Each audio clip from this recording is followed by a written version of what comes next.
আমার সাথে 5 বছরের মেয়েটা সারা রাত জেগেছে, 1 মিনিটের জন্য সে ঘুমায় নাই। আমি ওরে বলছি, মারে তুমি খাও, কেউ দেখবে না, কেউ যদি না দেখে তোমার রোজা হবে।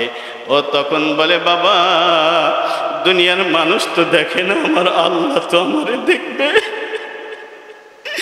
বাবা মানুষ তো কেউ দেখবে না, তো আল্লাহ তো দেখবে, আল্লাহ যদি দেখে তাহলে তো রোজা হবে না। আমি খাবো না, আমি কষ্ট হলেও থাকবো। এত কষ্ট ক্ষুধার যন্ত্রণা নিয়ে 5 বছরের মেয়েটা, সে সকলের চোখ ফাঁকি দিয়ে এত ক্ষুধা থাকার পরেও খায় না। কই বাবা কেউ না দেখলে আল্লাহ দেখে, আল্লাহ যদি দেখে আমার রোজা হবে না।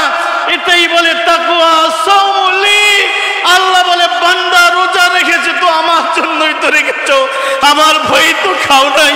সারাটা দিন পানির পিপাসার ক্ষুধার্ত অবস্থায় চেহারাটা মলিন আর শুকনা হয়ে গেছে। ইফতারি খানার সামনে নিয়ে জিকির করে লা ইলাহা ইল্লাল্লাহ পড়ে আর ঘড়ির দিকে তাকায়।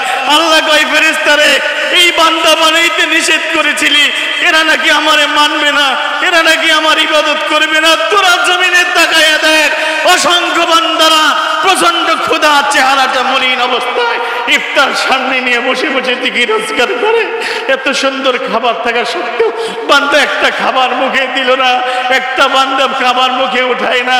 তোরা বল, আমি আল্লাহরে ভয় করে সারাটা দিন সুবে সাদিক থেকে শুরু করে সূর্য অস্তমিত পর্যন্ত যেই বান্দা সকল পানার থেকে এইভাবে আমার জন্য বিরত থেকে আমি আল্লাহকে খুশি করেছে।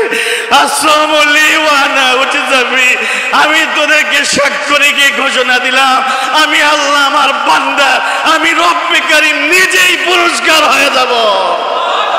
আল্লাহু আকবার বলেন, আল্লাহু আকবার বলেন। আমার ভাইরা সেই ইফতারিখানার সামনে নিয়ে যখন হাত তুলে আল্লাহর কাছে দোয়া করবেন, এই দোয়া আসমানের মালিক 100% সিউরিটি আছে, এই দোয়া কখনো বিফল যাবে না ভাই, কখনো বিফল যাবে না।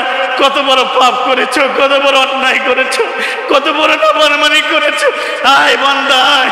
সিয়াম অবস্থায় ইফতারিখানার সামনে নিয়ে আমার কাছে একটু ভিক্ষার 2টো হাতটা বাড়ায় দি, আমার ডাকতে দেরি হবে তো আমি আল্লাহ তোর জিন্দেগির অপরাধ ক্ষমা করতে দেরি করব না। আমার ভাইরা, আমি আপনাদের কাছে আজকে পৃথিবী বিখ্যাত 201 গম্বুজ মসজিদের রব্বে কারীম আমাকে এনেছেন। পৃথিবী বিখ্যাত একটা মসজিদ, গোটা পৃথিবীর ভিতরে কয়েকটি মসজিদের ভিতরে বাংলাদেশের আলহামদুলিল্লাহ গোপালপুর থানাধীন আজকের পাথালিয়া 201 গম্বুজ মসজিদ। শুধু বাংলাদেশ নয়, শুধু এশিয়া মহাদেশ নয়, গোটা পৃথিবী আজকে আমাদের এই আলোচনা মাহে রমজানুল মুবারকের বয়ান শুনছেন এবং দেখছেন, গোটা বিশ্ববাসী দেখছেন।